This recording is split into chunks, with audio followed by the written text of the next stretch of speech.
وہ سجدے میں آخری درجہ ہے. اس کی وجہ کیا ہے؟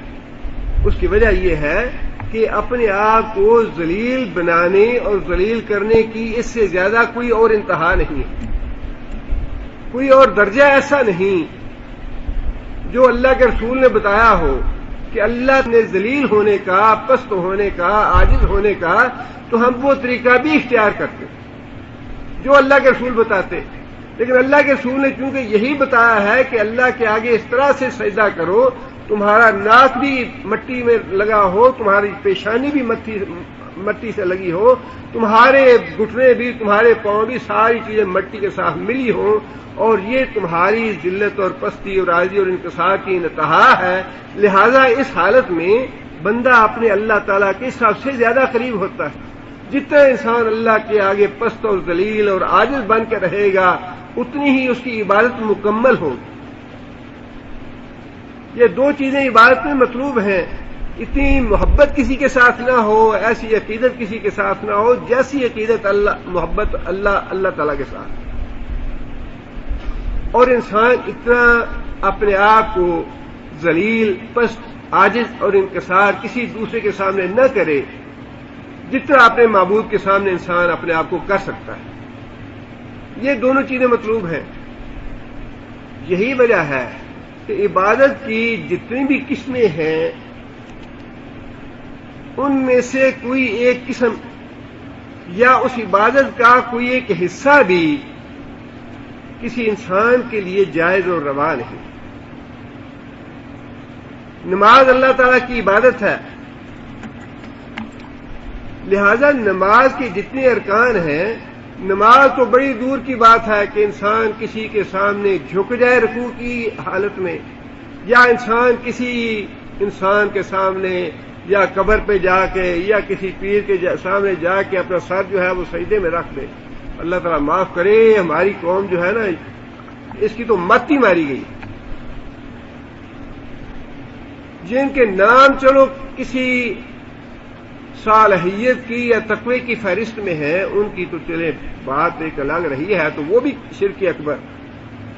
کوئی علی حجویری کی جا کے قبر پہ ماتھا رکھے، یا عبد القادر جیلانی کے مزار پہ جا کے زمین سجدے پہ رکھے، زمین پہ اپنا سر رکھے، ہے تو یہ بھی شرک اکبر. لیکن اتنی مت ماری گئی ہے، شرک مت مار دیتا ہے. اب تو ہمارے جو ملک کے زانی اور شرابی اور بدماش اور ملحد وزیر اعظم یا وزراء ہیں، ان کی قبروں پہ متھے ٹیکتے ہیں جا کے.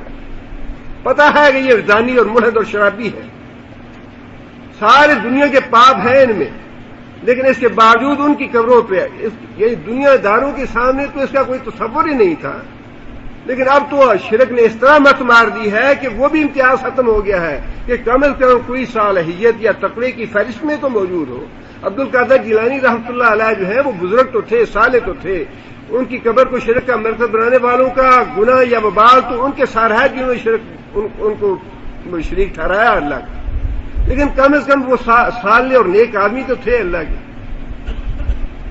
اب تو شرک کی مت اس طرح مار دی ہے کہ جو بے دین اور ملحد لوگ ہیں ان کی قبروں پہ جا کے لوگ ماتھے ٹیکتے ہیں.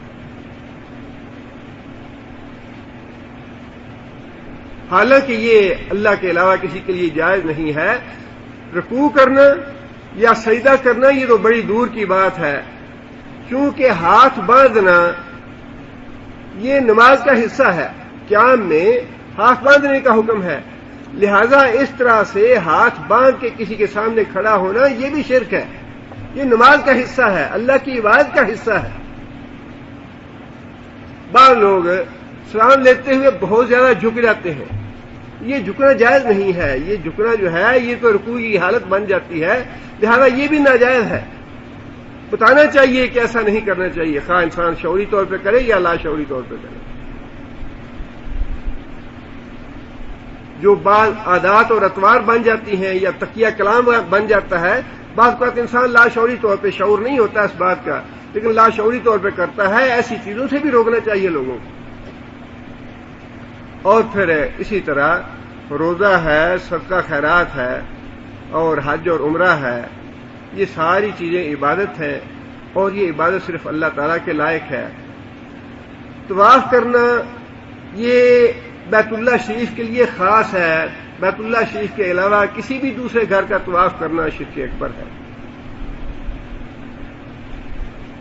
اعتکاف کرنا، اس کا حکم رسول اکرم صلی اللہ علیہ وسلم نے دیا ہے کہ رمضان کے مہینے میں آخری عشرے میں لیلۃ القدر کو تلاش کرو، بہت ہی خیر و برکت والی رات ہے، 80 سال سے زیادہ مدت کی عبادت کا ثواب ملتا ہے اس رات میں۔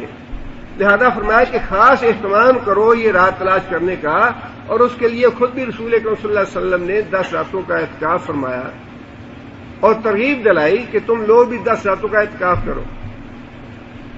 اگر کوئی ثواب کی نیت سے بیٹھتا ہے، اعتکاف کرتا ہے کسی قبر پہ، مجاور بن کے بیٹھتا ہے ثواب کی نیت سے، تو یہ بھی شرک اکبر ہے، اس لیے کہ یہ تو بیٹھنا اس طرح ثواب حاصل کرنے کے لیے یہ تو عبادت ہے، اور اللہ کے رسول نے خود بھی اس پہ عمل کیا، لوگوں کو بھی اس کے عمل کرنے کا حکم دیا، اور اللہ کے رسول نے فرمایا کہ کسی قبر پہ مجاور بن کے بیٹھنے سے کہیں یہ بہتر ہے کہ انسان آگ کے انگارے میں بیٹھے اور جل جائے، اسے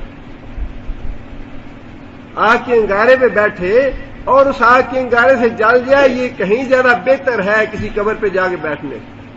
اس لیے کہ یہ ساری عبادات ہیں، اور یہ تو ہمارا کانٹریکٹ ہے اللہ تعالیٰ کے ساتھ کہ یا اللہ تیرے علاوہ ہم کسی کی عبادت نہیں کریں گے۔ اسی طرح صدقہ خیرات میں جو نظر نیاز چڑھائی جاتی ہے، منتیں مانگی جاتی ہیں، چڑھاوے چڑھائے جاتے ہیں، یہ بھی عبادت ہی کی قسم ہے، عبادت میں شامل ہے، لہذا یہ بھی شرک اکبر ہے۔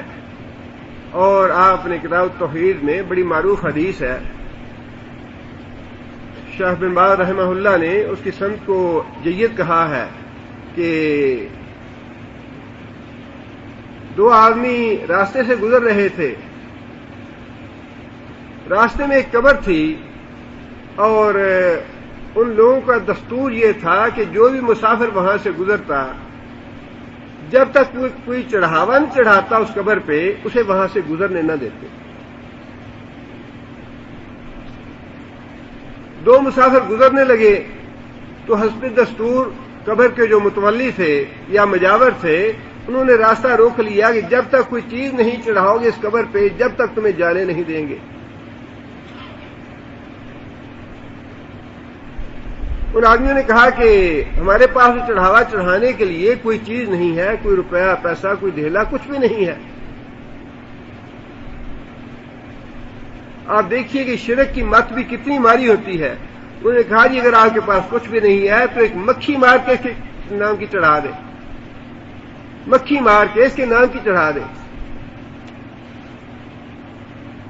نبی صلی اللہ علیہ وسلم نے فرمایا کہ ان میں سے ایک آدمی نے مکھی ماری اور قبر پہ چڑھاوا چڑھا دیا، دوسرے آدمی نے انکار کر دیا کہ میں یہ بھی نہیں چڑھاؤں گا۔ چنانچہ ان لوگوں نے دوسرے آدمی کو قتل کر دیا۔ فرمایا کہ ایک آدمی مکھی کا چڑھاوا چڑھانے کی وجہ سے جہنم میں چلا گیا، اور ایک آدمی مکھی کا چڑھاوا نہ چڑھانے کی وجہ سے جنت میں چلا گیا۔ اتنا بڑا گناہ ہے اللہ تعالیٰ کے علاوہ کسی دوسرے کے سامنے بندگی کا کوئی بھی طریقہ اختیار کرنے کا، خواہ وہ قیام ہو دست بستہ، یا رکوع کی حالت ہو، یا سجدے کی حالت ہو، یا نظر نیاز کا معاملہ ہو، یا منت و چڑھاوے کا معاملہ ہو، یا قربانی کا معاملہ ہو، یا اعتکاف کا معاملہ ہو، یا صدقہ خیرات کا معاملہ ہو۔ جو بھی عبادات ہیں وہ ساری کی ساری اللہ کے لیے ہیں اور خاص ہیں اللہ کے لیے۔ اللہ کے علاوہ ہمارا یہ معاہدہ ہے، یہ پکی بات ہے کہ یا اللہ تیرے علاوہ کسی کی بندگی نہیں کریں۔ ان صلاتی و نسکی و محیای و مماتی للہ رب العالمین، میری زندگی بھی، میری موت بھی، میری نمازیں بھی، میری سارے معاملات زندگی کے صرف ایک اللہ کے لیے۔ اور روزانہ جو ہمیں ہدایت کی کہ نماز پڑھو، اور ہر رکعت میں اس بات کا ہم سے اقرار لیا جاتا ہے، عہد لیا جاتا ہے، اور وہ گویا کہ اس ہمارے کنٹریکٹ کی یاد دہانی ہے۔ التحیات للہ والصلوات والطیبات، التحیات کس کے لیے؟ اللہ کے لیے، ہماری ساری زبانی عبادات ساری کی ساری اللہ کے لیے، والصلوات اور ہماری ساری کی ساری بدنی عبادات للہ اللہ کے لیے، والطیبات اور ساری کی ساری مالی جو عبادات ہیں وہ بھی اللہ کے لیے ہیں۔ تینوں چیزیں ہیں زندگی میں، تینوں قسم کی عبادات ہو سکتی ہیں، اور تینوں کے لیے ہر نماز کی ہر تشہد میں یہ اقرار لیا جاتا ہے، یہ عہد لیا جاتا ہے، یاد دہانی کرائی جاتی ہے کہ لوگوں یاد رکھنا، تمہاری ساری زبانی عبادت بھی، تمہاری مالی عبادت بھی، تمہاری جسمانی عبادت بھی، یہ ساری کی ساری للہ اللہ کے لیے ہے، اللہ کے علاوہ اور کسی کے لیے جائز نہیں۔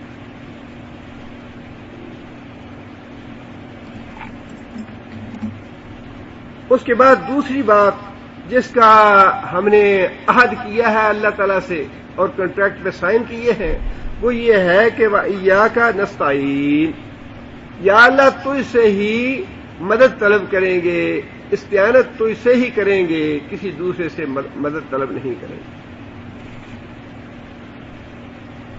رسول اکرم صلی اللہ علیہ وسلم نے حضرت عبداللہ بن عباس رضی اللہ تعالیٰ عنہ کو یہ نصیحت فرمائی کہ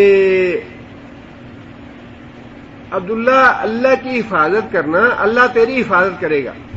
حدیث کے الفاظ یہی ہیں، تم اللہ کی حفاظت کرو، اللہ تمہاری حفاظت کرے گا۔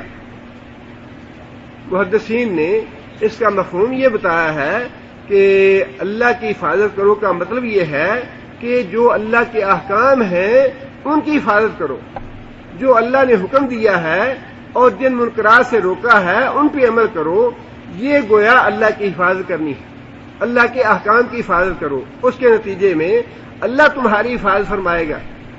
اور دوسری نصیحت نبی صلی اللہ علیہ وسلم نے یہ فرمائی کہ اذا سألت فاسأل اللہ، کہ جب کوئی چیز مانگنی ہو تو اللہ سے مانگو، اللہ کے علاوہ کسی سے نہ مانگو۔ وَإِذَا اسْتَعَنْتَ، اور جب مدد مانگنی ہو فاستعن باللہ، تو اللہ سے مدد مانگو۔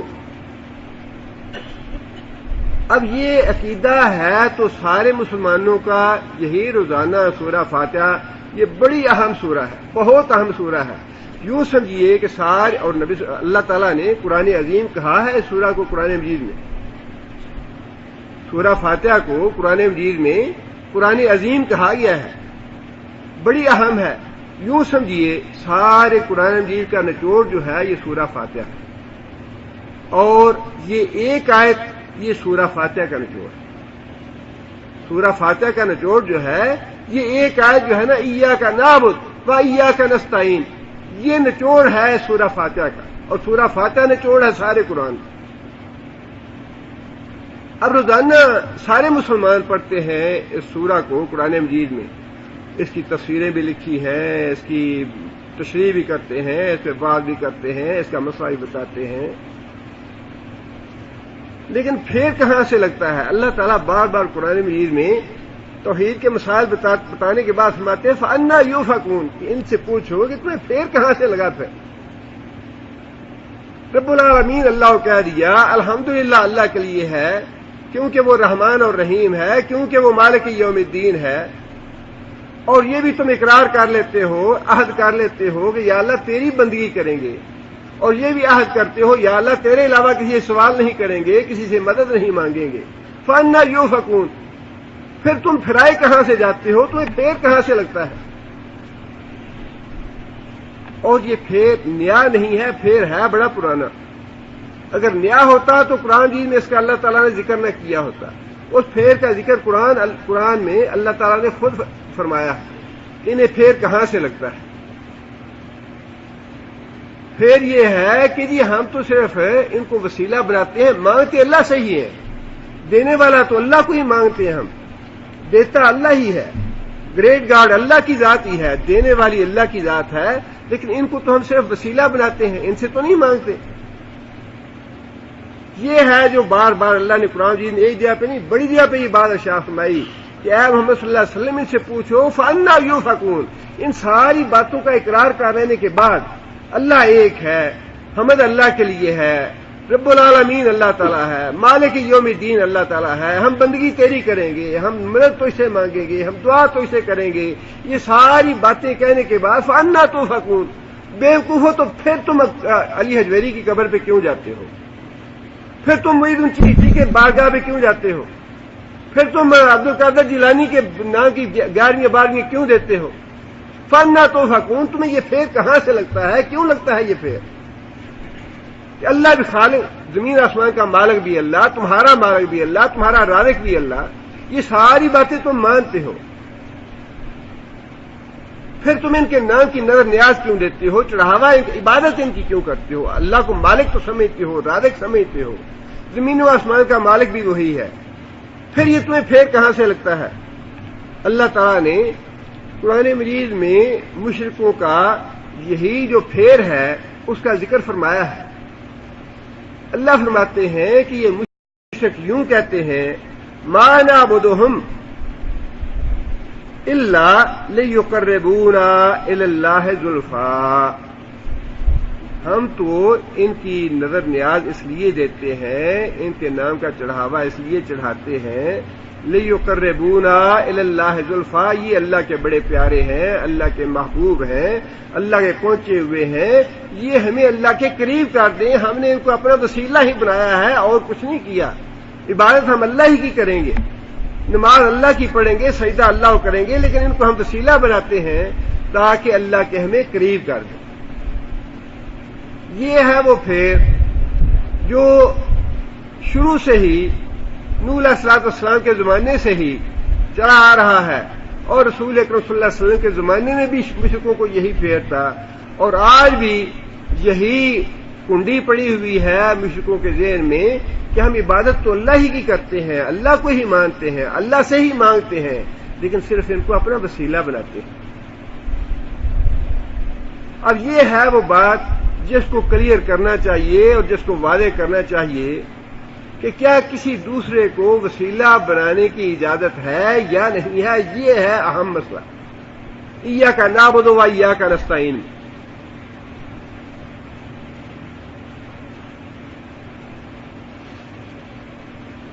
اس کا ایک حل تو یہ ہے کہ انسان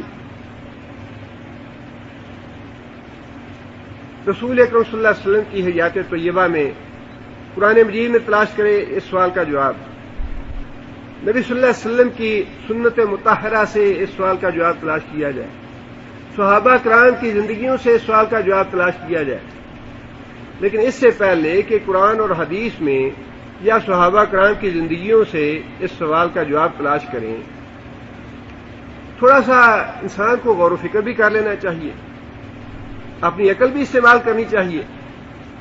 قرآن اور حدیث کا حکم تو قطعی ہے، لیکن اس کی آیتوں میں اور حدیثوں میں واقعات میں بے شمار انسان کو شیطان دلائل مہیا کر دیتا ہے۔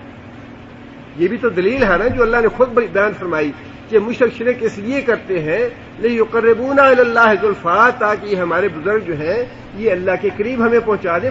دلیل تو بڑی پکی ہے اور بڑی دل کو لگنے والی ہے، اور جو اس دلیل کو نہ مانے وہ تو گستاخ ہو گیا بزرگوں کا، یہ تو بزرگوں کو نہیں مانتا۔ اور پاکستان میں جیسا ماحول ہے آپ کو معلوم ہی ہے کہ بس یہ کہنے کی دیر ہے، یہ بزرگوں کو نہیں مانتا، وہیں پتھر مار مار کے سڑک پہ مار دیں گے آپ، کوئی پوچھنے والا نہیں ہے۔ حافظ قرآن کو، دو بھائیوں کو، ان میں سے ایک حافظ قرآن تھا، پتھر مار مار کے سڑک پہ مار دیا، کوئی پوچھنے والا نہیں ہے۔ بس صرف یہ کہہ دو کہ یہ جی گستاخ ہے بزرگوں کا، یا نہیں مانتا یہ بزرگوں کو، پھر دیکھیں کیا ہوتا ہے۔ لیکن کوئی سمجھنے کے لیے تیار نہیں ہے کہ بزرگوں کی گستاخی کیا ہے اور بزرگوں کا عزت اور احترام کیا ہے، یہ سمجھنے کے لیے کوئی تیار نہیں ہے۔ اب لمحہ بھر کے لیے آپ یہ سوچئے، ایک آدمی ہے، وہ اس کا کام ہے گورنر سے یا بادشاہ سے اس کا کام ہے، اب وہ اپنا کام ظاہر ہے براہ راست تو نہیں کر سکتا یا کرا سکتا، براہ راست تو وہ بادشاہ کے پاس نہیں جا سکتا، اب اس کو وسیلہ تلاش کرنے کی ضرورت ہے۔ وسیلہ تلاش وہ کیوں کرے گا؟ اس لیے کہ وہ آدمی جو ہے بادشاہ سے واقف نہیں ہے، بادشاہ اس کو جانتا نہیں ہے، تم کون ہو، کہاں سے آئے ہو، سعودی عرب کے ہو یا باہر کسی دوسرے ملک کے ہو، تم دہشت گرد ہو یا امن پسند ہو، کون ہو، کیا ہو، وہ تو جانتا نہیں۔ کیا اللہ تعالیٰ کے معاملے میں بھی یہی معاملہ ہے کہ اللہ تعالیٰ بندوں سے نا واقف ہے؟ وسیلہ تو اس لیے پکڑا اس آدمی نے کہ بھائی مجھے گورنر جانتا نہیں، مجھے وزیر جانتا نہیں ہے، اور تم وزیر کو جانتے ہو یا کمشنر سے تم واقف ہو، لہذا جا کے میری سفارش کر دو، مجھے داخلہ چاہیے یا میں مریض کو داخل کرنا ہے اسپتال میں، یا فلاں نوکری چاہیے بیٹے کے لیے، کوئی کام ہے، جا کے میرا تعارف کرا دو یا اس کو میرے حالات بتا دو، بڑا غریب آدمی ہے، مسکین آدمی ہے، مستحق ہے، اس کو نوکری نہیں مل رہی۔ وسیلہ اس لیے پکڑا اس آدمی نے کہ جس سے کام کروانا ہے وہ اس کے حالات سے واقف نہیں ہے، اس کا اس سے تعارف نہیں ہے۔ کیا اللہ کے بارے میں ہمارا یہی عقیدہ ہے کہ اللہ اپنے بندوں سے نا واقف ہے؟ جب تک عبد القادر جیلانی اپنے مریدوں کا تعارف نہیں کروائیں گے، اللہ اپنے ان بندوں سے واقف نہیں ہے، اللہ ان کے حالات نہیں جانتا، اللہ ان کے ماں باپ دادا کو نہیں جانتا، یا اللہ ان سے واقف نہیں ہے۔ روزانہ ہم قرآن میں پڑھتے ہیں کہ علیم ہے، خبیر ہے، اور ہر چیز کا جاننے والا ہے، لطیف ہے، ہر چیز کے اس کے علم میں ہے، روزانہ ہم یہ پڑھتے ہیں۔ جب یہ بات ہے تو اس کا مطلب یہ ہے کہ کم از کم یہ جو وسیلے کی دلیل ہے یہ اللہ کے بارے میں قابل قبول نہیں ہونی چاہیے۔ دوسری دلیل یہ ہو سکتی ہے کہ اچھا بھی میں چلا تو جاتا ہوں، مجھے کون سا کھا لے گا گورنر یا کمشنر، کون سا کھا لینا ہے مجھے، میں جا خود مل لیتا ہوں، جاتا ہے ملنے کے لیے، لیکن سامنے دربان بیٹھا ہے وہ نہیں جانے دیتا، وہ کہتا ہے بھی تم کون ہو، تمہیں ملنے کی اجازت نہیں ہے، صاحب تو میٹنگ میں ہیں یا صاحب تو بڑے مصروف ہیں، صاحب کی اجازت نہیں ہے۔ اب یہ بندہ کیا کرے گا؟ یہی کہے گا بھی مجھے تو اجازت نہیں ملی، میں کوئی ایسا آدمی تلاش کرتا ہوں جو اس کو جانتا ہو تاکہ اسے اجازت نہ لینی پڑے، وہ بس اپنا نام لے اور اس کو اجازت مل جائے اندر جانے کی۔ اب یہاں تو واقعی وسیلے کی ضرورت ہے کہ ایک آدمی کو خود ملنے کی اجازت نہیں مل رہی، دربان نے اس کو روک دیا ہے، حارث نے منع کر دیا کہ تم صاحب کو نہیں مل سکتے، یہاں تو واقعی ضرورت ہے وسیلے کی۔ لیکن کیا اللہ تعالیٰ نے کوئی دربان بٹھا رکھا ہے کہ پہلے اس دربان سے اجازت لے کے میرے پاس آنا؟ اللہ نے کوئی دربان بٹھا رکھا ہے، کوئی حارث بٹھا رکھا ہے اللہ نے کہ جب تک اس دربان سے اجازت نہ ملے اس وقت تک مجھے نہ پکارنا، اس وقت تک میرا نام نہ لینا۔ اب اللہ تعالیٰ نے جو باتیں ارشاد فرمائی ہیں وہ باتیں تو بڑی واضح ہیں، انسان اس پھیر میں رہنا چاہے یا اسے نکلنا نہ چاہے تو وہ دوسری بات ہے۔ اللہ نے فرمایا ہے اجیبو دعوت الداع اذا دعان۔ اذا کیا مطلب اذا کا؟ جب بھی مجھے پکارنے والا پکارتا ہے میں اس کی پکار کا جواب دیتا ہوں، اس کی پکار قبول کرتا ہوں۔ جب بھی دن کا لمحہ ہو، رات کا لمحہ ہو، شام ہو، سویر ہو، ہنیر ہو، لوگوں کے درمیان بیٹھا ہو، تنہائی میں بیٹھا ہو، اذا دان، جب بھی کوئی پکارنے والا مجھے پکارتا ہے، کوئی دربان نہیں ہے، کوئی چوکی دار نہیں ہے، کوئی حارس نہیں ہے، جب بھی پکارو میں تمہاری پکار قبول کروں گا، تمہاری پکار سنوں گا، تمہارا جواب دوں گا۔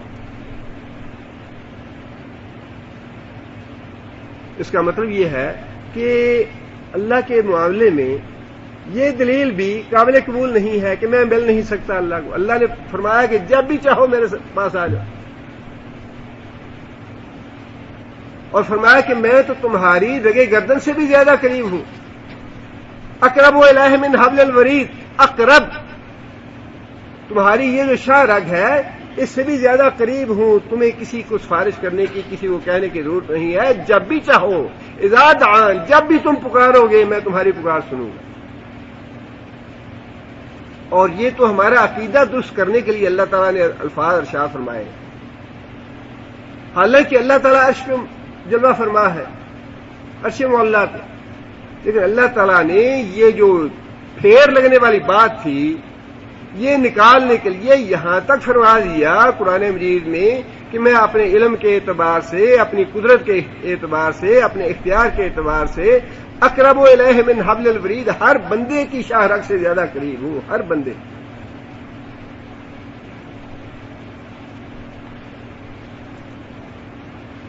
یہ بھی وسیلے کے لیے دلیل اللہ کے معاملے میں غلط ہے، درست نہیں ہے۔ ایک دلیل اور یہ ہو سکتی ہے کہ اچھا جی کاغذ تو اپروو ہو گیا، اب تلاش کرو وہ بندہ جو سائل تھا وہ کہاں گیا۔ اب گورنر صاحب تلاش کر رہے ہیں جی وہ جس سائل تھا وہ تو چلا گیا اپنی اپلیکیشن دے کے، اب گھر چلا گیا، اس کا پتہ کرو کہاں پہ ہے، وہ سعودی عرب کا تھا یا پاکستان چلا گیا، ہندوستان چلا گیا، سوالی کو بلاؤ، سوالی نہیں مل رہا۔ اپلیکیشن اس کی اپروو ہو گئی ہے، ہم اس کی مدد کرنے کے لیے تیار ہیں، لیکن بندہ نہیں مل رہا، کس نے سوال کیا تھا؟ اور اگر درمیان میں کوئی واسطہ ہو تو انسان کہتا ہے چلے جی میں تو چلا جاتا ہوں، اپنے ملک جا رہا ہوں یا میں فلاں جگہ چلتا ہوں، اور اگر میری اپلیکیشن اپروو ہو گئی، مجھے مدد اپروو کر دی گورنر صاحب نے، تو بھائی مجھے اطلاع کر دینا۔ اس لیے انسان وسیلہ بنانا چاہتا ہے کہ بھئی کہیں ایسا نہ ہو کہ مجھے مدد تو ملے لیکن مجھے بتانے والا کوئی نہ ہو۔ اب کیا اللہ کو بھی ضرورت ہے اس بات کی کہ بھائی جس نے مجھ سے دعا کی تھی وہ دعا کرنے والا کدھر چلا گیا؟ مجھ سے فلاں حاجت طلب کی تھی فلاں آدمی نے، اب اس کی حاجت تو میں پوری کرنا چاہتا ہوں، مجھے وہ بندہ نہیں مل رہا، بندہ کہاں چلا گیا؟ مصر چلا گیا، سوڈان چلا گیا، پاکستان چلا گیا، ہندوستان چلا گیا، کسی نے مانگا تھا مجھ سے، دینا چاہتا ہوں، اب وہ بندہ نہیں مل رہا۔ کیا اللہ کے معاملے میں یہ مثال درست ہے؟ اب یہ تینوں باتیں ہیں جن میں اللہ تعالیٰ پہ اللہ تعالیٰ کے لیے وسیلہ بنانے کی دلیل منطبق نہیں ہوتی۔ اس کے علاوہ اگر کوئی اور چوتھی شکل ہے تو وہ بتائیے کہ انسان وسیلہ کیوں بناتا ہے؟ وسیلہ اسی لیے بناتا ہے کہ جس سے مدد طلب کرنی ہے وہ میرے حالات سے واقف نہیں ہے۔ وسیلہ انسان اس لیے بناتا ہے کہ میں ملنے جاؤں تو مجھے ملنے نہ دے، دربان مجھے روک لے، اور وسیلہ انسان اس لیے بناتا ہے کہ بھئی جو مجھے ایڈ آئے وہ مجھ تک پہنچ جائے، ایسے نہ ہو کہ ایڈ منظور ہو جائے اور مجھے پتہ ہی نہ چلے۔ اللہ تعالیٰ کے معاملے میں تو کوئی ایک بات بھی ایسی نہیں ہے، اور اگر ہم یہ تسلیم کر لیں کہ واقعی اللہ کو وسیلے کی ضرورت پڑتی ہے تو اس سے بڑی اللہ کی گستاخی کیا ہے؟ اگر ہم یہ تسلیم کر لیں کہ واقعی اللہ تک پہنچنے کے لیے وسیلہ چاہیے، اس کا مطلب یہ ہے کہ اللہ کا ذاتی علم ناقص ہے۔ اللہ کو بتانے کی ضرورت ہے کہ یا اللہ فلاں بندہ واقعی محتاج ہے، بڑی تکلیف میں ہے، بڑی مصیبت میں ہے، وہ مدد حاصل کرنا چاہتا ہے، یا اللہ تو اس کی طرف توجہ فرما۔ اور اگر اللہ تعالیٰ خود یہ بات ارشاد فرمائے کہ بھائی جب بھی تم چاہو میرا دروازہ کھلا ہے تمہارے لیے، دن کے وقت پکارو تب بھی، رات کے وقت پکارو تب بھی، تنہائی میں پکارو تب بھی، لوگوں میں بیٹھ کے پکارو تب بھی، اذا دعا جب بھی پکارو میرا دروازہ کھلا۔ لیکن اگر بندہ یہ عقیدہ بنا لے کہ نہیں اللہ نے تو دربان بٹھائے ہوئے ہیں اور ان دربانوں کے ذریعے ہی اللہ ملتا ہے، تو کیا یہ اللہ تعالیٰ کی رحمت کا انکار نہیں ہے؟ اللہ کی قدرت اور اللہ کی صفات کا انکار نہیں ہے؟ اللہ کی صفات تو یہ ہے کہ اللہ فرماتا ہے کہ اگر پتھر کے اندر کوئی کیڑا ہے تو میں اس کو بھی رزق دیتا ہوں، اس کو بھی جانتا ہوں۔ جتنی میری مخلوق ہے، الا یعلم من خلق، اللہ نے خود قرآن مجید میں یہ بات ارشاد فرمائی کہ کیا تمہارا یہ عقیدہ ہے کہ جنہیں میں نے پیدا کیا ہے ان سے میں واقف نہیں ہوں؟ الا یعلم من خلق، جنہیں میں نے پیدا کیا ہے کیا میں ان سے غافل ہو گیا ہوں؟ انہیں نہیں جانتا میں؟ یہ تو اللہ کی بڑی گستاخی ہے کہ اگر انسان یہ سمجھے کہ اللہ تعالیٰ جو ہے اس نے دربان بٹھا رکھا ہے اور وہ جب تک دربان سے اجازت نہ طلب کرے تب تک اللہ سے کے پاس ہم اپنی بات نہیں پہنچا سکتے۔ اور پھر یہ تصور کر لینا کہ ہماری درخواست منظور ہونے کے بعد اللہ جب دینا چاہے تو شاید اللہ کو میں ملوں نہ، اللہ کو پتہ نہ چلے کہ یہ درخواست کس کی ہے، یا اللہ تعالیٰ معاذ اللہ بھول چوک ہو جائے اللہ سے، میری بجائے اللہ تعالیٰ ایک کسی اور کے حوالے کر دیں۔ یہ تو اللہ تعالیٰ کی قدرتوں کا اور اللہ تعالیٰ کی صفات کا صریحاً انکار ہے، جس کا مطلب یہ ہے کہ وسیلے کا اگر تھوڑا غور و فکر کیا جائے تو وسیلے کے معاملے میں جتنے بھی وجوہات ہو سکتی ہیں، جتنے بھی اسباب ہو سکتے ہیں، وہ سارے کے سارے اللہ تعالیٰ کی عظمت اور جلالت پہ نہیں بلکہ اللہ تعالیٰ کی توہین اور گستاخی پہ دلالت کرتے ہیں۔ اب یہ تو ایک سوچ و فکر کی اور غور و فکر والی بات ہے کہ ہم اپنی عقل سے سوچیں کہ کیا واقعی وسیلے کی ضرورت ہے اللہ تعالیٰ کو. عقل تو یہی کہتی ہے کہ اللہ کی ذات اتنی عظیم ہے، اتنی علیم ہے، اتنی خبیر ہے، اتنی قدیر ہے کہ اللہ تعالیٰ کو کسی وسیلے کی ضرورت نہیں.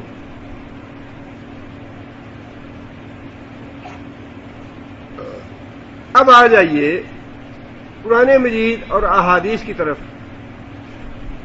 قرآن مجید میں اللہ تعالیٰ نے بار بار یہ بات ارشاد فرمائی ہے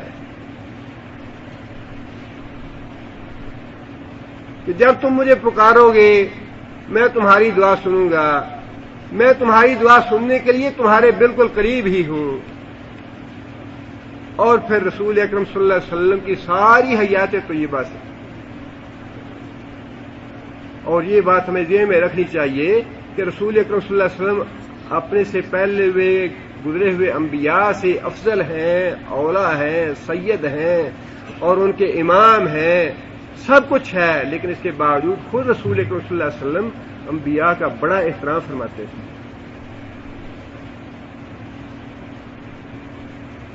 اس سے زیادہ احترام کیا ہوگا کہ نبی صلی اللہ علیہ وسلم نے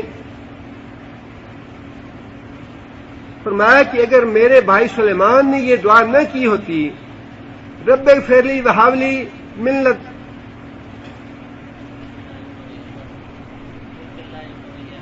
لا ينبغي لأحد من بعدی، کہ یا اللہ مجھے ایسی سلیمان علیہ السلام نے اللہ تعالیٰ سے یہ دعا مانگی تھی کہ یا اللہ مجھے ایسی حکومت عطا کر کہ میرے بعد کسی دوسرے کو ایسی حکومت نہ ملے.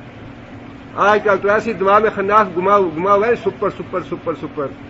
سلیمان علیہ السلام کی جو حکومت تھی اس کے بعد کسی دوسرے کو قیامت تک ایسی حکومت نہیں ملے گی.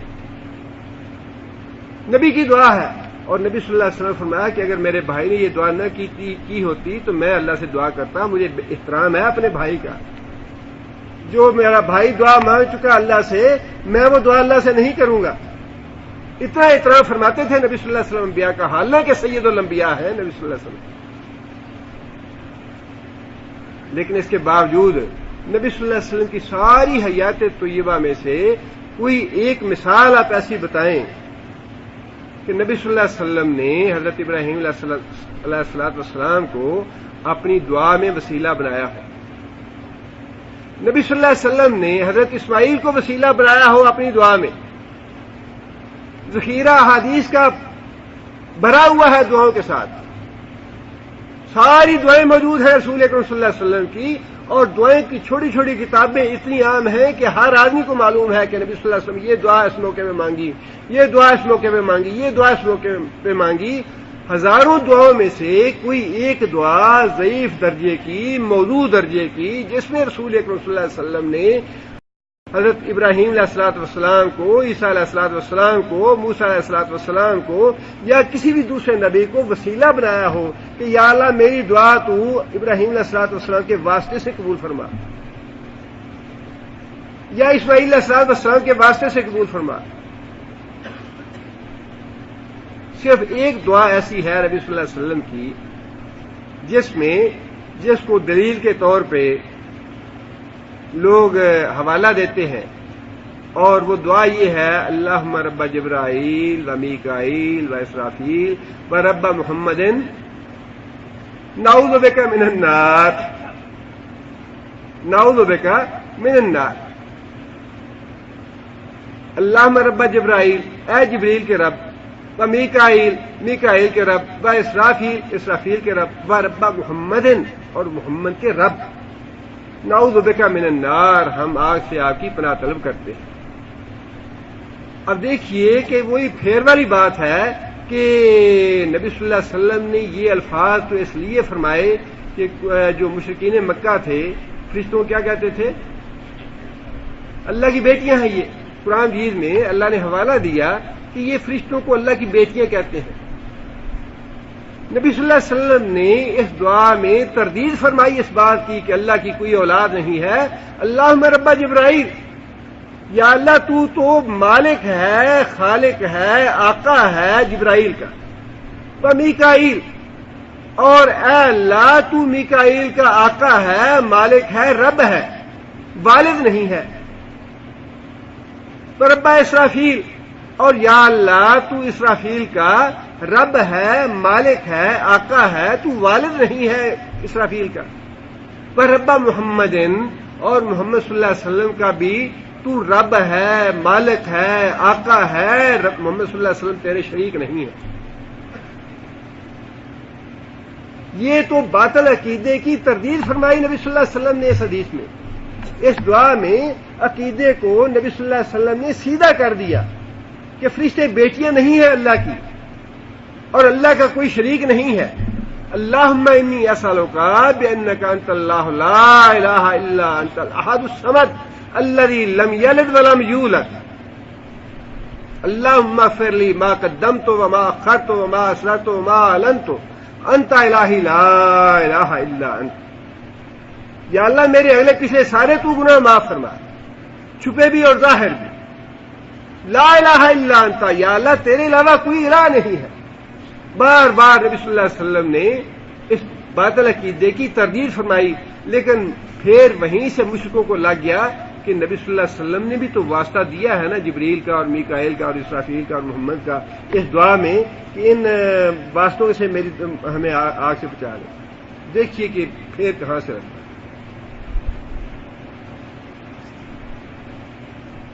اس کے علاوہ اور کوئی دعا ایسی نہیں ہے جس میں رسول اکرم صلی اللہ علیہ وسلم نے کسی دوسرے کا نام لیا اور سوائے اس دعا کے، اور اس میں بھی نبی صلی اللہ علیہ وسلم نے نام اس لیے لیے کہ مشرکوں کے باطل عقیدے کی تبدیل کر دی جائے. اب نبی صلی اللہ علیہ وسلم کے بعد صحابہ کرام تو وہ نفوس قدسیہ ہے جو رسول اکرم صلی اللہ علیہ وسلم کی عملاً اپنا مال اور گھر بار جو ہے وہ سارے کا سارا ہر وقت لٹانے کو تیار رہتے ہیں. دو بھائی تھے یہودی، ایک ان میں مسلمان ہو گیا. جب مسلمان ہوا تو نبی صلی اللہ علیہ وسلم کو کسی نے یہ بات بتائی کہ فلاں یہودی جو ہے اس نے محمد صلی اللہ علیہ وسلم کی توہین کی ہے، گستاخی کی ہے. توہین رسالت کی سزا جو ہے وہ شریعت میں قتل کرنا ہے، اور نبی صلی اللہ علیہ وسلم نے خود بھی ان لوگوں کو قتل کروایا اپنے حکم سے، اور اس کے بعد بھی خلفاء نے یا جو مسلمان ائمہ تھے انہوں نے قتل کروایا یا اس کا فتویٰ دیا. نبی صلی اللہ علیہ وسلم نے فرمایا کہ جس یہودی نے میری گستاخی کی ہے، توہین کی ہے، اس سے کون بدلہ لے گا؟ وہ جو دو بھائی تھے جن میں سے ایک مسلمان ہو گیا تھا، اس نے اپنے دل میں یہ بات طے کر لی کہ میں نبی صلی اللہ علیہ وسلم کا بدلہ لوں گا. اس سے موقع ملا تو اس نے قتل کر دیا. اس کو قتل کرنے کے بعد وہ جو بھائی تھا اس کا، اس نے اسے کہا کہ اس نے جھگڑا کیا اس سے کہ یہ جو جسے تم نے قتل کیا ہے اس کے تو ساتھ تو ہماری تجارتی شراکت تھی اور اس سے بڑا ہمیں نفع مل رہا تھا. یہودی سرمایہ دار تھا، یہ بزنس مین تھا یہ، اور اس کے ساتھ تو ہمارا بھی بزنس تھا اور بڑا فائدہ ہو رہا تھا ہمیں، اور تمہیں بھی بڑا فائدہ ہو رہا تھا اس سے. تم نے کیوں اس کو قتل کیا ہے؟ اس بھائی نے یہ جواب دیا، مسلمان بھائی نے جس نے قتل کیا تھا، کہ میں اللہ کی قسم کھائے کہتا ہوں کہ جس ذات نے مجھے اسے قتل کرنے کا حکم دیا تھا، اگر وہ ذات مجھے حکم دے کہ میں تمہیں قتل کر دوں، اللہ کی قسم میں تمہیں بھی قتل کر دوں. اس نے پھر پوچھا کہ کیا کہہ رہے ہو تم؟ اس نے کہا کہ میں یہ کہہ رہا ہوں کہ جس ذات نے مجھے اسے قتل کرنے کا حکم دیا ہے، اگر وہ ذات مجھے حکم دے کہ تم اپنے حقیقی بھائی کو قتل کرو تو اللہ کی قسم میں تمہیں بھی قتل کر دوں. وہ اللہ تعالیٰ کے نصیب ہوتے ہیں، وہ بجائے اس کے کہ اس سے اس کی نفرت بڑھتی، اس کی عقل کو دھچکا لگا اور اس کا جسم ایسے ہل گیا کہ یہ آدمی بات کیا کہہ رہا ہے، اتنا پکا ہے یہ اپنے معاملے میں، اپنے عقیدے میں اور اپنے ایمان میں. وہ چند دن سوچ و بچار کرتا رہا کہ جس دین میں یہ داخل ہوا ہے کیا وہ دین انسان کو اتنا پکا کر دیتا ہے کہ نہ اپنے بھائی کا خیال ہے، نہ ماں کا، نہ باپ کا، نہ بزنس مین کا، نہ شراکت کا، کسی چیز کا خیال نہیں ہے، اور وہ کہتا ہے میں تمہیں قتل کر دوں گا. وہ ایسی اس کے دماغ میں بات بیٹھی کہ چند دن کے بعد کہنے لگا کہ چلو مجھے محمد صلی اللہ علیہ وسلم کے پاس لے چلو، میں مسلمان ہونا چاہتا ہوں. یہ جو ایمان کی پختگی ہے اور ایمان کا پکا ہونا ہے، بعض کا دوسروں کی ہدایت کا باعث بن جاتا ہے. جو بات میں کہنا چاہ رہا تھا وہ یہ ہے کہ صحابہ کرام جو تھے وہ رسول اکرم صلی اللہ علیہ وسلم پہ فی الواقعی جان دینے والے تھے، نبی صلی اللہ علیہ وسلم کی ہر معاملے میں اتباع کرنے والے، اور جو حقیقی محبت ہونی چاہیے رسول اللہ صلی اللہ علیہ وسلم سے، باقی وہ حقیقی محبت صحابہ کرام ہی کو تھی. لیکن اس کے باوجود پورے ذخیرے احادیث میں کسی بھی صحابی کی کوئی ایک دعا ایسی بتا دیجئے جس میں کسی صحابی نے اپنی دعا میں محمد صلی اللہ علیہ وسلم کو اپنا وسیلہ بنایا. نہ نبی صلی اللہ علیہ وسلم نے وسیلہ بنایا کسی نبی کو اپنی دعا میں، نہ کسی صحابی نے محمد صلی اللہ علیہ وسلم کو وسیلہ بنایا اپنی دعا میں. نہ یہ قرآن جی سے ثابت ہوا، نہ احادیث سے ثابت ہوا، نہ اس کو عقل تسلیم کرتی. عقل بھی وسیلے کے مسئلے کو تسلیم نہیں کرتی. تو پھر بات وہی ہے جو اللہ نے فرمائی کہ اے محمد صلی اللہ علیہ وسلم ان سے پوچھو انا یوفکون، تمہیں پھر کہاں سے رکھتا ہے. بات مسئلہ تو بڑا سیدھا ہے. لہذا اللہ تعالیٰ نے یہ ہمارا عہد ہے اللہ سے، ہمارا کانٹریکٹ ہے اللہ سے، اور جو کسی اور سے مدد طلب کرنا چاہتا ہے اس دنیا میں اللہ نے کھلی چھٹی دی ہوئی ہے. اپنا کانٹریکٹ ختم کر دو اللہ سے، اپنا معاہدہ ختم کر دو اللہ سے، اور جس کے دربار پہ مرضی چلے جاؤ. ایک کفیل کے ساتھ کنٹریکٹ کرنے کیا ہوا کنٹریکٹ جو ہے اس کے ساتھ دوسرے کفیل سے تو آپ کنٹریکٹ نہیں کر سکتے. جب ایک سے کر لیا تو اسی پہ ہی عمل کرنا پڑے گا، اسی پہ زندگی اور موت.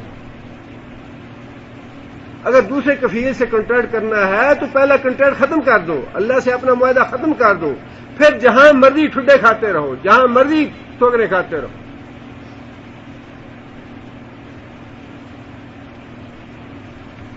اور اگر ایک کنٹریکٹ کے ہوتے ہوئے دوسرا کنٹریکٹ کرے گا تو اس کا نتیجہ کیا ہے؟ پہلا کفیل جو ہے وہ جیل میں پہنچا دے. اللہ سے کیے ہوئے کنٹریکٹ اور معاہدے کے بعد اگر کوئی دوسرے کو اپنا کفیل بناتا ہے، اس سے مدد طلب کرتا ہے، اس سے اپنی حاجت طلب کرتا ہے، اس سے مرادیں مانگتا ہے، تو اس کا انجام وہی ہوگا جو دوسرے کفیل کرتے ہیں. اللہ نے بھی یہی کہا ہوا ہے کہ جو میرے علاوہ دوسرے سے مدد مانگے گا یا اس کی عبادت کرے گا اس کے لیے ہمیشہ ہمیشہ کی جہنم، جیل ہے اس کے لیے ہمیشہ کی. یہ عہد کرنے کے بعد پھر انسان اللہ تعالیٰ سے دعا کرتا ہے اہدنا الصراط المستقیم، یا اللہ تو ہمیں سیدھے رستے کی ہدایت دے، رہنمائی فرما سیدھے رستے کی طرف. اب ایک وہ سیدھا رستہ کون سا ہے؟ ایک بڑا مختصر اور جامع جواب تو اللہ تعالیٰ نے اگلی آیت میں دے دیا کہ وہ صراط مستقیم کون سا ہے، اور ایک جواب اللہ تعالیٰ نبی صلی اللہ علیہ وسلم نے حدیث میں دیا ہے. رسول اکرم صلی اللہ علیہ وسلم نے بعض باتیں مثالیں دے کے سمجھائی ہیں. نبی صلی اللہ علیہ وسلم نے صراط مستقیم کی مثال سمجھائی کہ ایک سیدھی سڑک ہے، سیدھا راستہ ہے، اس کے دائیں اور بائیں دو دیواریں ہیں، ان دیواروں میں کچھ دروازے ہیں جن دروازوں کے اوپر پردے لٹکے ہوئے ہیں. اس راستے کے ابتدا میں ایک منادی ہے جو سڑک پہ جانے والے لوگوں کو نصیحت کر رہا ہے کہ لوگوں یہ دائیں بائیں جو دیواروں میں دروازے ہیں ان کی طرف نہ جانا، یہ جو سیدھا راستہ ہے، سیدھی سڑک ہے، اس پہ چلتے جاؤ. اور جب وہ چلے جاتے ہیں تو کبھی ان کے دل میں یہ خیال آتا ہے کہ ان دروازوں سے ذرا پردہ ہٹا کے دیکھیں کہ ادھر کیا ہے. تو وہاں بھی ایک منادی ہے، جب کوئی پردہ ہٹانے لگتا ہے تو منادی پھر وہاں ندا دیتا ہے کہ لوگوں اس طرف نہ جانا، یہ پردہ نہ ہٹاؤ، اس دروازے میں داخل نہ ہونا، سیدھے چلے جاؤ، سیدھی صراط مستقیم پہ، سیدھی سڑک پہ جاؤ. لیکن ظاہر ہے کہ ہاتھ پکڑ کے تو کوئی کسی کو روکتا نہیں ہے، آواز ہی دینی ہے، نصیحت ہی کرنی ہے، واضح ہی کرنا ہے. اور پھر نبی صلی اللہ علیہ وسلم نے اس کی تعبیر بھی بتائی اس مثال کی کہ اس مثال کی کیا تعبیر ہے. فرمایا یہ جو سیدھا راستہ ہے یہ تو اسلام ہے، یہ شریعت ہے. اس کے دائیں اور بائیں جو دیواریں ہیں یہ حدود اللہ ہے، اور ان میں جو دروازے ہیں جن کے اوپر پردے لٹکے ہوئے ہیں یہ اللہ تعالیٰ کی حرام کی ہوئی چیزیں ہیں. اور جو سڑک کے ابتدا میں منادی کھڑا ہے وہ یہ قرآن ہے جو لوگوں سے کہتا ہے کہ لوگوں سیدھے راستے پہ جانا، جس کا مطلب یہ ہے کہ سیدھا راستہ جو ہے، صراط مستقیم جو ہے، وہ نبی صلی اللہ علیہ وسلم نے فرمایا کہ یہ قرآن ہے سیدھا راستہ، جو نصیحت کر رہا ہے لوگوں کو کہ لوگوں یہ ہے سیدھا راستہ، اس راستے پہ جاؤ اور دائیں بائیں نہ ہونا. یہ جو اللہ تعالیٰ نے حرام کی ہوئی چیزیں ہیں ان پہ پردے پڑے ہوئے ہیں، ان پردوں کو ایسے ہی رہنے دو، ان کی طرف نگاہ نہ ڈالو اور ان پردوں کو نہ ہٹاؤ، تم داخل ہو جاؤ گے اس میں، سیدھے چلتے جاؤ. اور فرمایا کہ بست میں جو روکنے کے لیے کھڑا ہے آدمی پردے نہ ہٹاؤ، فرمایا کہ اگر انسان کے اندر ایمان ہے جو سیدھے راستے پہ جا رہا ہے اور اس کے دل میں خوف الہی ہے تو وہ خوف الہی جو ہے وہ انسان کو جھنجھوڑتا رہتا ہے، روکتا رہتا ہے. اللہ سے ڈرو، اس پردے کو نہ اٹھانا، یہ اللہ کی حرام کی ہوئی چیز ہے، یہ سود ہے، یہ رشوت ہے، یہ غیر محرم عورت ہے، یہ گانا بجانا ہے، یہ حرام چیزیں ہیں، ان پہ پردہ پڑا ہوا ہے، اس کی طرف نظر اٹھا کے نہ دیکھو، اپنی نگاہیں سیدھی رکھو، سیدھے راستے پہ چلتے جاؤ. ان الذین یخشون ربهم بالغیب لهم مغفرۃ واجر کبیر. یہ جو خوف اللہ کا اور اللہ کا ڈر اندر بیٹھا ہوا ہے وہ قدم قدم پہ انسان کو روکتا رہتا ہے کہ یہ حرام چیزیں ہیں، ان کی طرف نہ جانا. فرمایا یہ ہے صراط مستقیم. گویا صراط مستقیم کی تعریف نبی صلی اللہ علیہ وسلم نے یہ فرمائی کہ یہ قرآن، اس کی ہدایت پہ چلتے رہو، اس کے مطابق عمل کرو اور حرام چیزوں سے بچتے رہو، یہ ہے صراط مستقیم. حرام چیزوں کی طرف نگاہ اٹھا کے بھی نہ دیکھو، ان پہ پردے پڑے رہنے دو، اور جو سیدھا راستہ تمہیں قرآن بتا رہا ہے، جس کی طرف قرآن دعوت دے رہا ہے، اس راستے پہ چلتے جاؤ. اور یہاں پہ اللہ تعالیٰ نے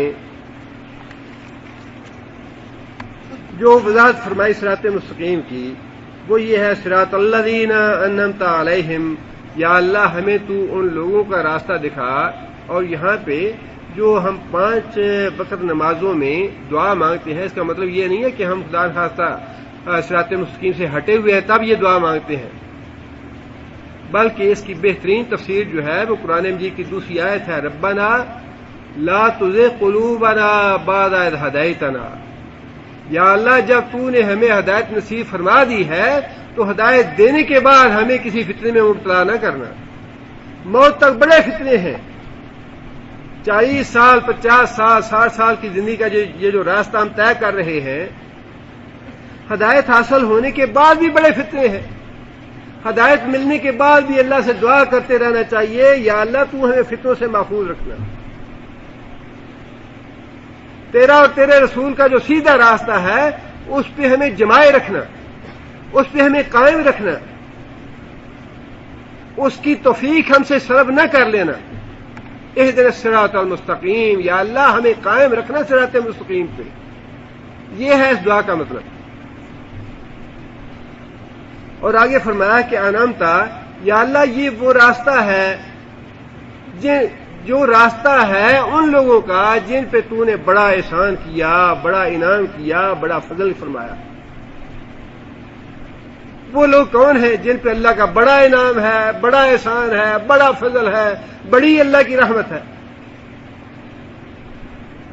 ایک صحابی نبی صلی اللہ علیہ وسلم کی خدمت میں حاضر ہوا، عرض کی یا رسول اللہ، جب میں آپ کی مجلس میں ہوتا ہوں، آپ کا دیدار کر کے، آپ کی زیارت کر کے میرا دل ٹھنڈا ہو جاتا ہے، میری آنکھیں ٹھنڈی ہو جاتی ہیں، مجھے بڑا سکون اور قرار ملتا ہے.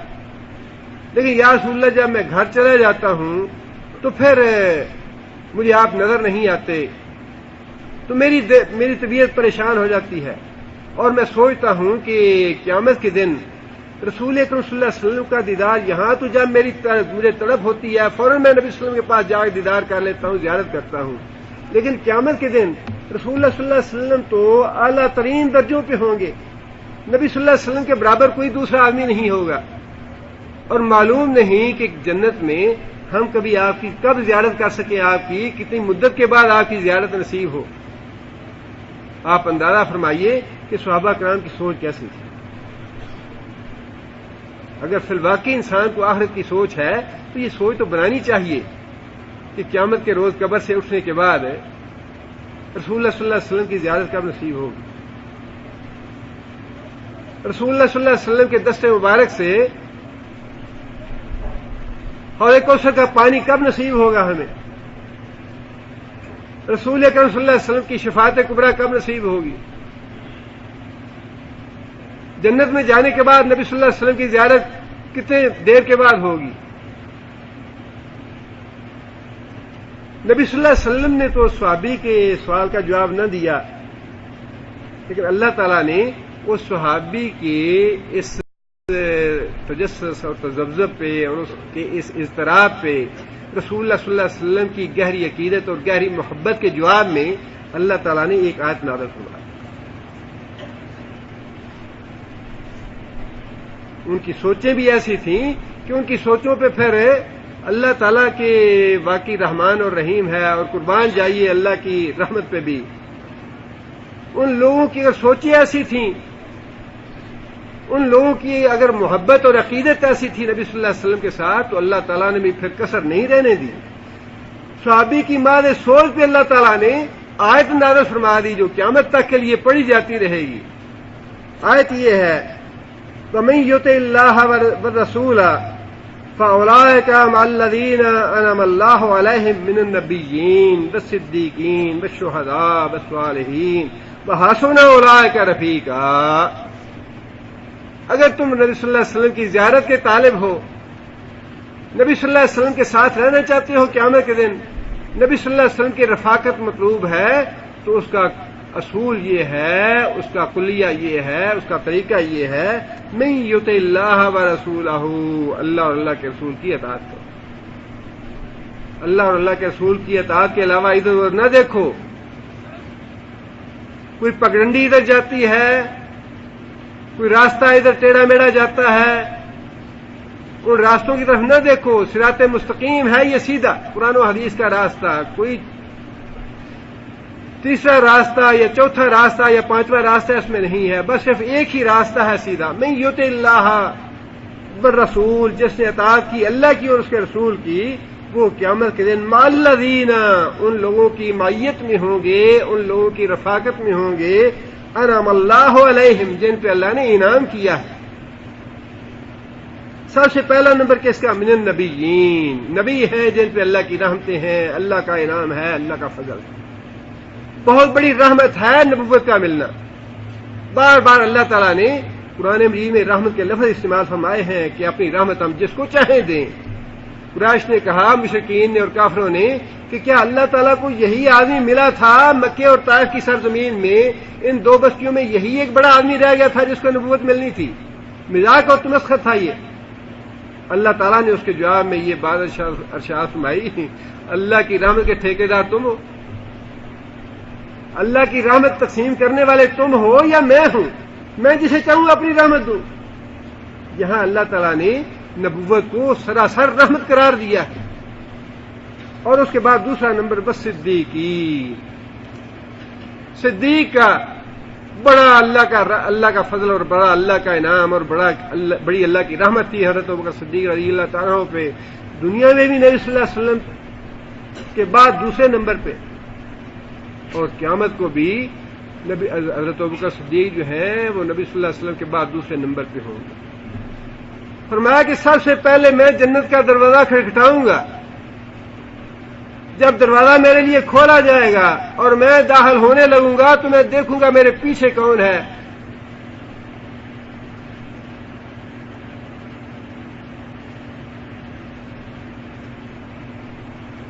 فرمایا کہ ابوبکر صدیق میری قمیض کا دامن پکڑ کے کھڑا ہوگا۔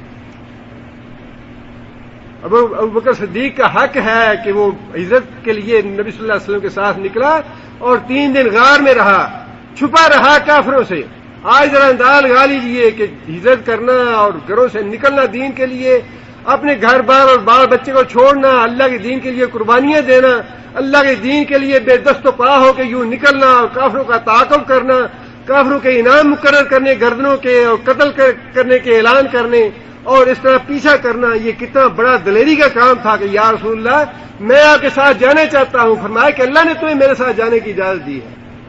دنیا میں بھی حضرت ابوبکر صدیق رضی اللہ تعالیٰ دوسرے نمبر پہ، اور قیامت کے دن بھی نبی صلی اللہ علیہ وسلم کے بعد حضرت ابوبکر صدیق ہی ہوں گے۔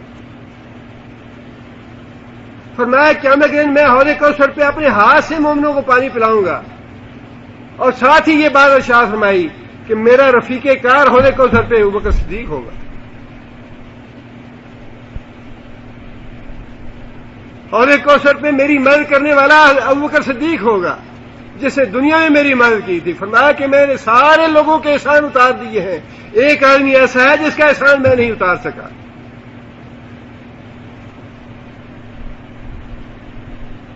نبی کے بعد صدیق کا درجہ، اور اس کے بعد فرمایا کہ بس شہداء وہ ہیں جنہوں نے خالص اللہ کے دین کے لیے اپنی جانیں قربان کی ہے، جدوجہد کی ہے اللہ کے دین کو غالب کرنے کے لیے۔ اللہ کا بڑا فضل ہے، اللہ کا بڑا انعام ہے، اللہ کا بڑا رحمت ہے ان لوگوں پہ۔ اللہ فرماتے ہیں کہ ہم چنتے ہیں شہداء کو، جس نے ہماری راہ میں کوئی جد و جہد کرنی ہے، کوئی کام کرنا ہے، شہادت دینی ہے۔ قرآن میں فرمایا اللہ نے ہم چنتے ہیں ان لوگوں کو کہ ان میں سے فلاں آدمی کو ہم نے چن لیا، فلاں آدمی کو ہم نے شہادت کے مرتبے پہ فائز کرنا ہے۔ بڑے نصیب والا ہے جو شہادت کے درجے پہ فائز ہو جائے، اللہ کی رحمت ہے یہ۔ ایک آدمی نبی صلی اللہ علیہ وسلم کی خدمت میں حاضر ہوا اور بڑے میلے کچیلے کپڑے پہنے ہوئے تھے اس نے۔ نبوت کا مزاج جو ہے وہ تو بڑا نفاست کا اور بڑی پاکیزگی اور طہارت کا مزاج ہوتا ہے، اور اللہ تعالیٰ نے خود نبی صلی اللہ علیہ وسلم کو ہدایت بھی فرمائی، وَثِيَابَكَ فَطَهِّرْ، تمہارے کپڑے جو ہیں یہ بالکل پاک صاف رہنے چاہیے۔ میلے کچیلے کپڑے دیکھے تو نبی صلی اللہ علیہ وسلم نے یہ بات ارشاد فرمائی، دوسرے آدمی سے پوچھا بھائی اس کے پاس کوئی اچھے یا صاف ستھرے کپڑے نہیں ہیں، اتنے سے گندے اور میلے کپڑے پہنے ہوئے ہیں۔ وہ ساتھ جو آدمی تھا وہ کہہ رہا یا رسول اللہ یہ تو میرا غلام ہے اور کپڑے تو اچھے بھلے ہیں اس نے پوٹکی میں باندھے ہوئے ہیں، بیگ میں باندھے ہوئے ہیں، کپڑے ہیں اس کے پاس۔ نبی صلی اللہ علیہ وسلم نے فرمایا کہ اچھا پھر اسے کہو کہ صاف کپڑے پہنے۔ جب اس نے صاف کپڑے پہنے اور نبی صلی اللہ علیہ وسلم کے سامنے آیا تو نبی صلی اللہ علیہ وسلم نے فرمایا کہ تمہاری عقل کو کیا ہو گیا کہ تمہیں اتنا پتہ نہیں کہ آدمی اچھا کس طرح لگتا ہے، میلے کچیلے کپڑوں میں آدمی اچھا لگتا ہے یا صاف ستھرے کپڑوں میں اچھا لگتا ہے۔ اور اس کے بعد یہ بات ارشاد فرمائی کہ دعا کی نبی صلی اللہ علیہ وسلم نے اس کے لیے۔ ایک اور واقعہ ہے جس میں اللہ تعالیٰ نے نبی صلی اللہ علیہ وسلم نے رحمت کے الفاظ فرمائے اس کے لیے، صحابی کے لیے۔ وہ آدمی شاید کوئی ترانے پڑھ رہا تھا، نبی صلی اللہ علیہ وسلم نے پوچھا کہ یہ کون آدمی ہے، نبی صلی اللہ علیہ وسلم کو بتایا گیا تو نبی صلی اللہ علیہ وسلم نے فرمایا کہ اللہ تو پہ رحمت کرے۔ صحابہ کرام نے عرض کیا یا رسول اللہ، صحابہ کرام فوراً سمجھ گیا غزوے کا سفر تھا، جنگ کا سفر تھا، صحابہ کرام فوراً سمجھ گیا کہ جس آدمی کے لیے نبی صلی اللہ علیہ وسلم نے رحمت کی دعا کی ہے یہ تو بس اب شہید ہوا سن۔ صحابہ کرام نے عرض کیا یا رسول اللہ آپ کچھ تو ہمیں اس آدمی سے اور تھوڑا سا فائدہ اٹھانے دیتے، کچھ ہم اس سے اور باتیں سن لیتے۔ اور صحابی کہتے ہیں کہ اسی غزوے میں وہ آدمی جس کے لیے نبی صلی اللہ علیہ وسلم نے فرمایا تھا کہ اللہ تجھ پہ رحمت کرے، اسی غزوے میں وہ آدمی شہید ہو۔ اور اس آدمی کے لیے بھی نبی صلی اللہ علیہ وسلم نے دعا فرمائی کہ اللہ تیری گردن مارے، تو یہ بات نہیں سمجھ سکا کہ اچھے کپڑے جو ہیں وہ اچھے ہیں اور میلے کچیلے کپڑے اچھے نہیں لگتے۔ تو اس آدمی نے کہا یا رسول اللہ، کیا وہ بھی غزوے کا سفر تھا، یا رسول اللہ کیا اللہ میری غزوے میں گردن مار دے؟ فرمایا ہاں تمہاری اللہ غزوے میں گردن مار دے۔ اسی غزوے میں وہ آدمی بھی شہید ہو گیا۔ شہداء جو ہیں یہ بھی وہ لوگ ہیں جن پہ اللہ کا بڑا انعام ہے۔ اور فرمایا والصالحین، قیامت تک کے لیے جو صالح لوگ ہیں، اللہ اور اللہ کے رسول کے فرما بردار، اللہ اور اللہ کے رسول کے اطاعت گزار صالح لوگ، یہ بھی وہ ہیں جن پہ اللہ کی بڑی رحمت ہے اور بڑا فضل ہے، بڑا اللہ کا انعام۔ دنیا میں بھی انسان کو ان صالح لوگوں کی رفاقت، دوستی اور محبت کرنی چاہیے، اور آخرت میں بھی اللہ تعالیٰ سے دعا کرنی چاہیے، اور ہر روزانہ انسان یہی دعا کرتا ہے کہ راستہ ان لوگوں کا جن پہ تو نے انعام کیا، تاکہ جس راستے پہ وہ گئے ہیں اسی راستے پہ جاتے ہوئے ہم بھی ان کے ساتھ مل جائیں۔ رب الحقنی بالصالحین، حضرت ابراہیم علیہ الصلوۃ والسلام نے دعا فرمائی، رب الحقنی بالصالحین، یا اللہ مجھے صالح لوگوں کے ساتھ ملا دے۔ فاطر السماوات والارض انت ولی فی الدنیا والآخرہ توفنی مسلما والحقنی بالصالحین۔ یوسف علیہ الصلوۃ والسلام نے بھی یہ دعا مانگی کہ یا اللہ مجھے اس حال میں موت دے کہ مجھے مرنے کے بعد صالحین کے ساتھ ملا دے۔ انبیاء کا راستہ اور صدیقین کا راستہ، شہداء کا راستہ، صالحین کا راستہ، یہ ہے وہ راستہ جس کی ہم اللہ تعالیٰ سے روزانہ دعا کرتے ہیں کہ یا اللہ ہمیں ان لوگوں کے راستے پہ چلنے کی توفیق عطا فرما۔ دعا بھی کرتے ہیں اور اس کی کوشش بھی کرنی چاہیے۔ اور آگے یہ بات ارشاد فرمائی، غیر المغضوب، نہ ان لوگوں کا راستہ جن پہ تیرا غضب نازل ہوا، علیہم ولا الضالین، اور نہ ہی ان لوگوں کا راستہ جو گمراہ ہوا۔ اور اس کی وضاحت بھی نبی صلی اللہ علیہ وسلم نے خود حدیث میں ارشاد فرمائی ہے۔